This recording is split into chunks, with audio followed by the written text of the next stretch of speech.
পশুর হাটের খবর জানাতে মোহাম্মদপুরের বস্তিলা থেকে যুক্ত হচ্ছেন সহকর্মী আরিফুল ইসলাম। আরিফ, এখনো কেন জমে ওঠেনি পশুর হাট? আপনার অভিজ্ঞতা আসলে কি বলে?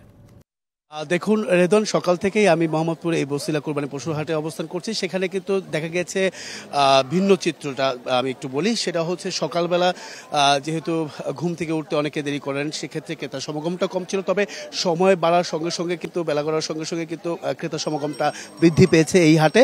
আমি যদি একটু দেখাতে চাই উপর থেকে যে ক্রেতা সমাগমটা আপনি বুঝতে পাচ্ছেন বা দেখতেই পাচ্ছেন যে ক্রেতা কিন্তু বেড়ে গেছে, ক্রেতার সংখ্যাটা বৃদ্ধি পেয়েছে এবং কি সমাগমটাও বেড়ে গেছে। দাম কষাকষি চলছে, কেনা বেচাও পরিমাণটাও কিন্তু বৃদ্ধি পেয়েছে। যেটা আশঙ্কা করছেন বা প্রত্যাশা করছিলেন ব্যাপারীরা যে বিকালের মধ্যে বা দুপুরের দিকে বিক্রি পরিমাণটা বেড়ে যাবে, তো সেই ক্ষেত্রে সেই প্রত্যাশাই কিন্তু পূরণ হয়েছে ব্যাপারীদের।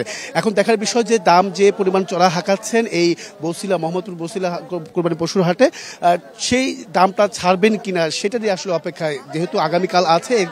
এই বিষয়ে আরেকটি বিষয় জানিয়ে রাখি যে যেহেতু এই হাটে বড় গরুর সংখ্যা একেবারেই কম, ছোট থেকে মাঝারি সাইজের গরুর সংখ্যাটাই বেশি এবং কি ক্রেতাদের পছন্দও কিন্তু ছোট এবং কি মাঝারি সাইজের গরু। যেহেতু বড় গরুর দামটা অনেকটা চড়া হাঁকাচ্ছেন, তো সেক্ষেত্রে আমি কয়েকজন ক্রেতার সাথে একটু কথা বলতে চাই। একটু বলবেন গরুর দামটা কেমন মনে হচ্ছে এই হাটে? বেশি মনে হচ্ছে। নগদের কাছে সব গ্রাহকই প্রিয়, তাই তো সারা দেশে ক্যাশ আউট চার্জ সবচেয়ে কম।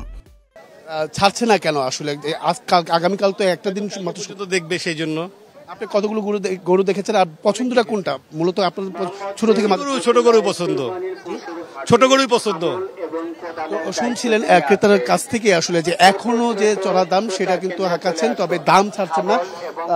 তো সেক্ষেত্রে সময় যতই সামনের দিকে যাবে বা বেলা যতই সামনের দিকে যাবে ততই কিন্তু গরুর চাহিদাটা বাড়বে ক্রেতাদের, এবং কি অনেকেই কিন্তু কিনেও নিয়ে যাচ্ছেন।